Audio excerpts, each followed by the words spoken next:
హిందూ ధర్మరక్షణ, ధర్మ ప్రచారం, వేద విద్య ఇవి ఆధ్యాత్మిక పీఠాల కర్తవ్యం. శారదా పీఠం కూడా ఇందుకు అతీతం కాదు. కానీ ప్రస్తుతం ఈ పీఠం పెద్దల్లో ఆధ్యాత్మిక భావన కంటే వాణిజ్య కోణాలే ఎక్కువ కనిపిస్తున్నాయన్న ఆరోపణలు మొదలయ్యాయి. గత ప్రభుత్వ పెద్దలను అడ్డుగా పెట్టుకుని దేవుడి పేరు చెప్పుకొని అక్రమార్జన చేశారన్న ఆరోపణలు రోజురోజుకు పెరుగుతున్నాయి. ఇంతకీ ఏంటి శారదా పీఠం కథ? వారిపై వస్తున్న ఆరోపణలేంటి?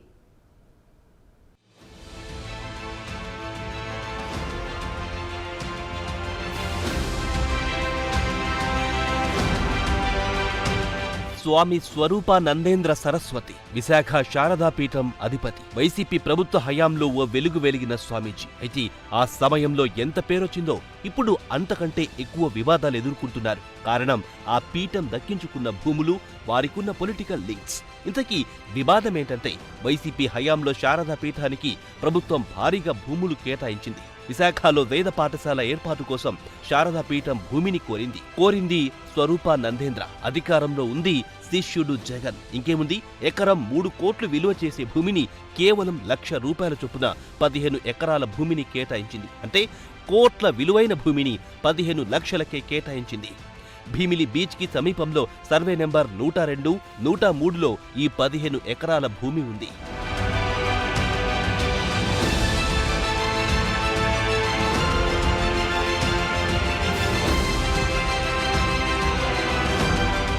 ఇక్కడి వరకు బాగానే ఉంది. స్వామి స్వరూపానందేంద్ర సరస్వతికి మేలు చేయడం కోసమే 15 ఎకరాల భూమికి సమీపంలో BMRDAకు 50 ఎకరాలు కేటాయించింది ప్రభుత్వం.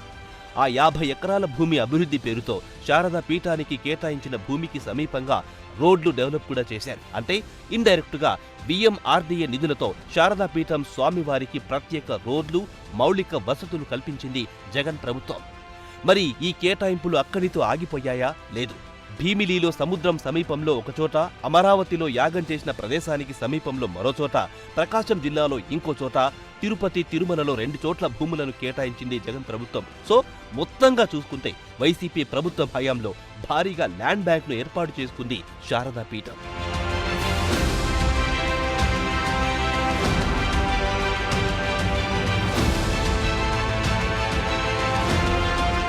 భీమిలి నియోజకవర్గంలో దైవ కార్యక్రమాలు చేసుకుంటామని విశాఖ శారదా పీఠానికి అత్యంత విలువైన భూమిని అప్పజెప్పారని శ్రీనివాసానంద సరస్వతి ఆరోపించారు. సామాన్య ప్రజలు రోడ్లు లేవని జీవీఎంసీకి అనేకసార్లు మొరబెట్టుకున్న పట్టించుకోని అధికారులు ఆగమేఘాల మీద కోట్లు వెచ్చించి రోడ్లు నిర్మించి స్వామి భక్తిని చూపించారని మండిపడ్డారు.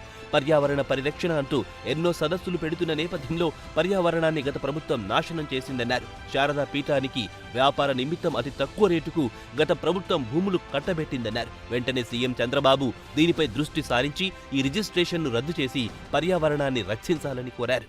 ఆశ్రమాల పేరు మీదగా, మఠాల పేరు మీదగా అనేక మాయలు చేసి కేవలంగా ధనార్జనే వారి ధ్యేయముగా ఉండేటటువంటి వ్యక్తులకి మీరు ఎలా కట్టబెడుతున్నారు? కాబట్టి ఇది చాలా అన్యాయం అండి. ఇది తక్షణమే చంద్రబాబు నాయుడు గారు ఏదైతే ప్రక్షాళన అన్నారో, మీ ప్రక్షాళనలో భీమునిలో ఉండేటటువంటి ఈ పరమ పవిత్రమైన భీముడి పేరు మీదగా ఉండేటటువంటి ఈ భీముని కొండ కూడా మీ ప్రక్షాళనలో ఒక భాగము, ఒక పేజు. కాబట్టి ఇది కూడా ప్రక్షాళన చేయాలి. వెంటనే ఈ స్థలాన్ని మీరు ప్రభుత్వం హ్యాండ్ ఓవర్ చేసుకోవాలి. ఇక్కడ ఉండేటువంటి ఏదైతే పెర్మిషన్లు ఇచ్చారో అడ్డుగోలుగా అవన్నీ కూడా తక్షణమే రద్దు చేయాలి. ధర్మాన్ని కాపాడాలి, పర్యావరణాన్ని కాపాడాలి, చారిత్రాత్మకమైన పాండవుల తాలూకా ఆనవాళ్ళు కాపాడాలి అని మేము మరీ ఆంధ్రప్రదేశ్ సాధు పరిషత్ తరఫున, హిందువుల తరఫున మేము మరీ డిమాండ్ చేస్తున్నాం. మరోవైపు జగదాంబ జంక్షన్ దగ్గర పండు అని పిలువబడే ఈ వ్యక్తి ఈ రోజు స్వరూపానందేంద్ర స్వామి ఎలా అయ్యారో అర్థం కావడం లేదన్నారు జనసేన కార్పొరేటర్ మూర్తి యాదవ్. శారదా పీఠాన్ని ఉత్తరాంధ్ర వైసీపీ కార్యాలయంగా సెటిల్మెంట్ కు అడ్డాగా మార్చారని మండిపడ్డారు. 102/2లో 7.36 సెంట్లు, 103లో 7.36 సెంట్లు, మొత్తం 250 కోట్లు విలువ చేసే ఈ భూమిని కేవలం 15 లక్షలకు రిజిస్ట్రేషన్ చేయించుకున్నారని ఫైర్ అయ్యారు. ఈ శారదా పీఠానికి 46 కోట్ల ఫిక్స్డ్ డిపాజిట్లు ఎలా వచ్చాయని ప్రశ్నించారు.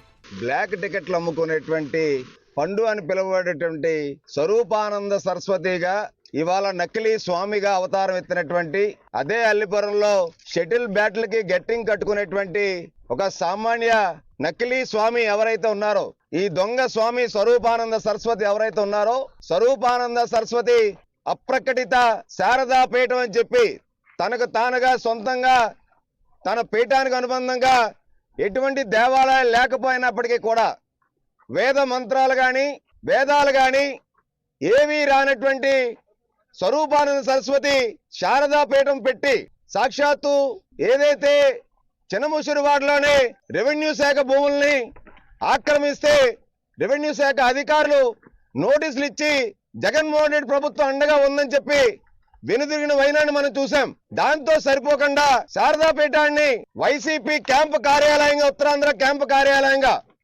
అవినీతి అక్రమాలకి అడ్డాగా, సెటిల్మెంట్ కి ఒక పెద్ద అడ్డాగా మార్చినటువంటి శారదాపీఠం స్వామికి. ఇక తిరుమల విషయానికొస్తే తిరుమలలో ధర్మ పరిరక్షణ పేరుతో ప్రభుత్వం కేటాయించిన స్థలంలో నిర్మాణాలు చేపడుతోంది శారదాపీఠం. అయితే ఈ నిర్మాణాల నిబంధనలు ఉల్లంఘిస్తోందని ఆరోపణలు. ఏ బ్లాక్ లో నిర్మాణాలకు పర్మిషన్ తీసుకున్నది 4 అంతస్తులకైతే అక్కడ నిర్మించింది 5 అంతస్తులు. ఇదే విషయంపై హైకోర్టు పిటిషన్ దాఖలు చేసింది తిరుమల క్షేత్ర రక్షణ సమితి. హైకోర్టు పిటిషన్పై విచారణ చేసి కమిషన్ ఏర్పాటు చేయడం, ఆ కమిషన్ విచారణ చేపట్టడం, ఆ విచారణలో అక్రమాలు బయటపడడం ఇలా వరుసగా జరిగిపోయాయి. అసలు ఎలాంటి సెట్ బ్యాక్ లేకుండానే నిర్మించడం ఓ తప్పైతే, ఊట కాలువను పూడిపించి మఠము వెనుక రహదారి వైపు నిర్మించడం మరో తప్పు. ఇది తిరుమల కథ. ఇక మరోసారి వైజాగ్ వద్దాం. గత ప్రభుత్వంలో ఇచ్చిన విలువైన భూములను కొత్త ప్రభుత్వం స్వాధీనం చేసుకోవాలని డిమాండ్స్ వినిపిస్తున్నాయి. కోర్టులు విలువైన భూములను స్వామీజీకి ఎందుకు ఇవ్వాలని ప్రశ్నిస్తున్నారు. అయితే ప్రభుత్వం ఇచ్చిన భూములను వెంటనే వెనక్కి తీసుకోవాలన్నదే తమ డిమాండ్ అంటూ క్లియర్ కట్ గా చెబుతున్నారు. అసలు శారదాపీఠం ఆస్తులు ఈ 5 ఏళ్లలో ఎందుకు గణనీయంగా పెరిగాయి, ఎలా పెరిగాయి, దీని వెనుకున్నది ఎవరు అనేది తేల్చాలనే డిమాండ్ కూడా వినిపిస్తోంది. మొత్తంగా చూసుకుంటే శారదాపీఠం ఇప్పుడు వివాదాలకు కేర్ ఆఫ్ అడ్రస్ గా మారింది. మరి ప్రభుత్వం వీటిపై ఫోకస్ చేస్తుందా? త్వరలోనే విచారణ జరిపి ఇచ్చిన భూములను వెనక్కి తీసుకుంటుందా? ఈ ప్రశ్నలకు సమాధానం త్వరలోనే రానుంది.